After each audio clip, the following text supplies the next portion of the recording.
तर आमची पतंग काय वरती जायला मागत नाही, थोडीशी वरती गेली की परत खालती येते. ती वरती जायला घाबरते. मग आता तिला चक्कर बिक्कर येते वाटतं वरती गेल्यावरती. थोडीशी वरती गेल्यावरती परत खालती येते. आम्ही ट्राय करतो आहे. आता राज करतो आहे, उडवतो आहे. मीकडे पतंग पकडून उडवतो राजच्या माझ्या शांतीसाठी. उडव का? हे मागे जा, अजून जरा मागे जा. 1 2 3. राज पण पतंग उडवायचं ट्राय करतो आहे. राजकडे खूप स्किल्स आहेत पतंग उडवण्याच्या. तिने म्हणजे वेगवेगळ्या लेवलला पतंग उडवून आला आहे तो. पण ही पतंग काय उडत नाही. म्हणतं आमची पतंग वरती आले घाबरते. मला वाटते तिसऱ्या माळ्यावरती पहिल्यांदा झाली ही पतंग आमची. तिसऱ्या माळ्यावर आमची 3 माळ्याची बिल्डिंग आहे.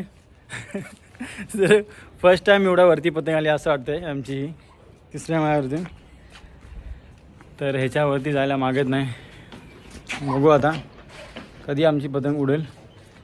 आता पुढच्या वर्षी उडेल. आता आम्ही जातोय घरी जेवायला. काय राज, तुला काय बोलाय 2 शब्द? हां, पतंग काय उडाली नाही सांगू शकतो का? म्हणजे ती वरती जाऊन डायरेक्ट खाली येते. ती डायरेक्ट हवेची घाबरते. खालती येते, तिला चक्कर आली की डायरेक्ट खालती येते. तिला जरा 2-3 ग्लास पाणी पाजायला लागतं, साखर बिकर मीठ वगैरे टाकून. आणि अशा पद्धतीने आमचा व्लॉग झालेला आहे. आम्ही चाललो आता जेवायला. मकर संक्रांती संपलेली आहे. आणि आमचा पतंग उडवण्याचा शौक पण संपलेला आहे. जी इच्छा पूर्ण झालेली आहे, पण पतंग काय उडवली नाही. चला आता भेटू आपण नेक्स्ट व्लॉगमध्ये.